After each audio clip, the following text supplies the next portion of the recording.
Mrs. Sebastian, Mr. Trainer, may I present my associate, Darrin Stephens. Mrs. Sebastian, your own beauty is the best advertisement for your product. You're hired. And Mr. Trainer, great pleasure meeting you, sir. All right, let's move this along, shall we? Oh, fine. Darrin? Let me seat Mrs. Sebastian first. Thank you. I think you'll find that comfortable. The light won't be in your eyes. You're very thoughtful, Mr. Stephens. Oh. Cigar? Just pitch the ideas. We're pressed for time. Rush, rush, rush. That's why we have an ulcer-ridden society. Darrin, you're about to give me one. I think Mr. Stephens has a very refreshing point of view. Oh, so do I. I just don't want to inconvenience you with a delay. Darrin? We have two presentations. One, the old hard sell. The other emphasizes the grace, the charm, the feminine mystique that I always associate with the name Adrian Sebastian. Now, you're selling a very intangible thing, beauty. And our research tells us that the people of today are really turned on by beautiful things. So, what's beauty? A flower, a Renoir painting, a Chopin nocturne, a sunrise with the surf coming up.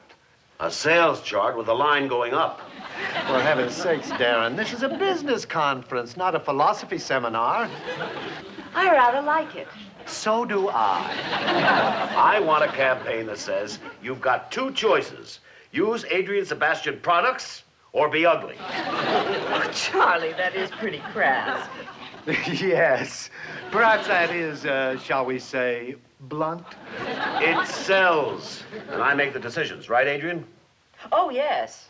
When I think of it, perhaps sometimes the hard sell does hit the target.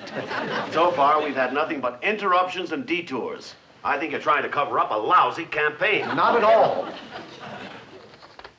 Here, look at these. I think you'd better call the office, Charlie, and tell them we're going to be a little late. Yeah.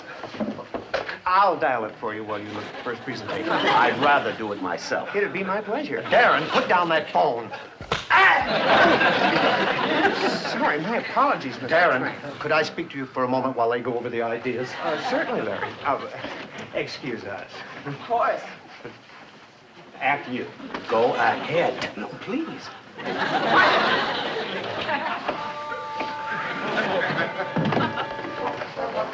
Just what are you trying to do? Something wrong? You're perspiring. Stop that. If you're not blowing your mind, you're sure blowing this meeting. Larry, there are guests. I'm just trying to be considerate. You're overdoing it. Will you just pitch that presentation? I think she digs the soft sell. But he makes the decisions. But it's her company. I'll get the other presentation.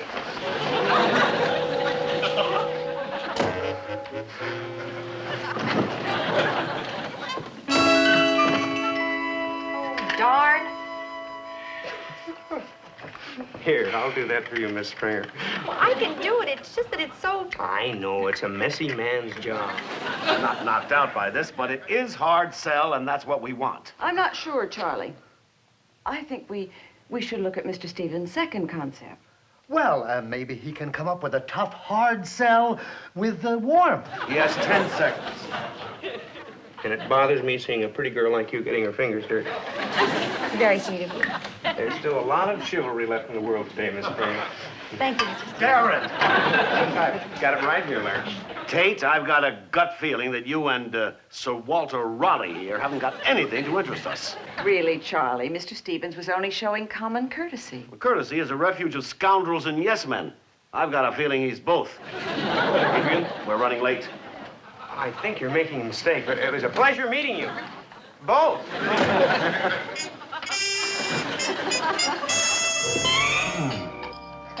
This baked Alaska is delicious. How about that asparagus with hollandaise? And how about that shepherd's pie? And I was going to give you plain old hamburger. Well? Well, what? You better go in and fire Amelia. Me? You fire her. That's your job. Darrin, your mother got us into it. It's up to you to get us out of it. I wish I could find an argument for that.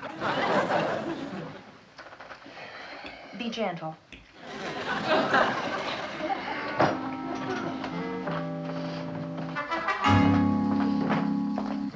Amelia, may I have a word with you? Of course, Mr. Stephens. We haven't had much of a chance for a chat. You're a very lucky man, Mr. Stephens. Oh? Tabitha's the most adorable child I've ever seen. Pretty and unspoiled, and if you don't mind my saying so, she looks quite a bit like her father. Thank you. And your wife, she's just as sweet as she can be. Thank you. And I can't thank you enough for making it possible for me to be part of this happy home. Thank you. Oh, but I'm keeping you from whatever it was you wanted to speak to me about. It's just that, Yes, sir? the dinner was delicious, Amelia.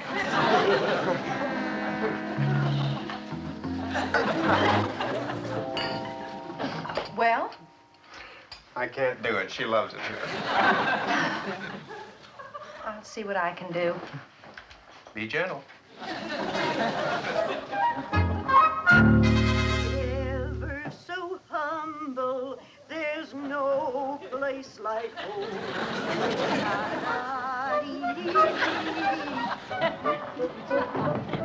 Well? Now she's singing. Home, sweet home.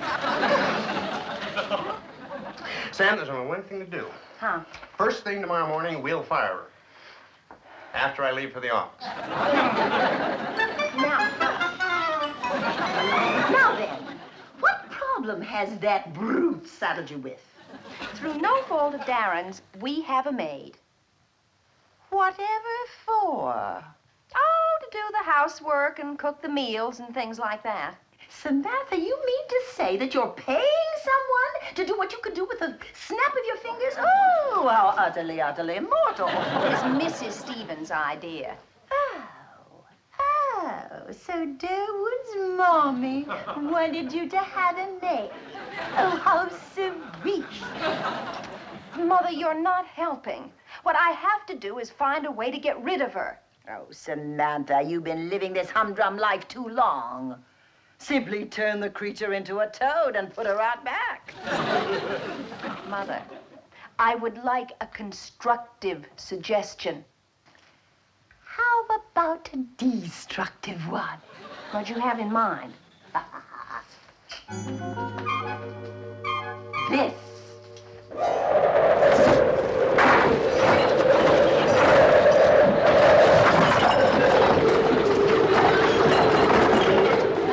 One look at this, young boy, and that will be the end of your maid.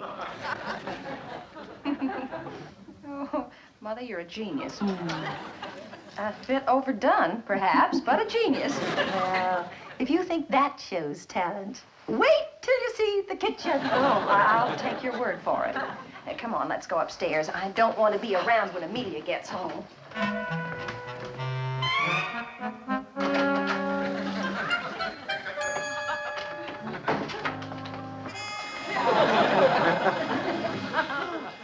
Good gracious!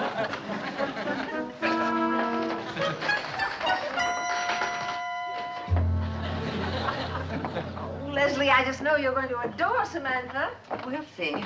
Charming little cottage, isn't it? Charming.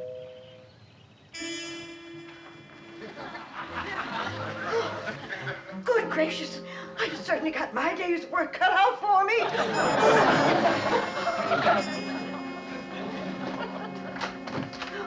Oh, good morning, Mrs. Stephens. Good morning, Amelia. What happened? I don't know, ma'am. I'm sure there's a good explanation. I'm sure.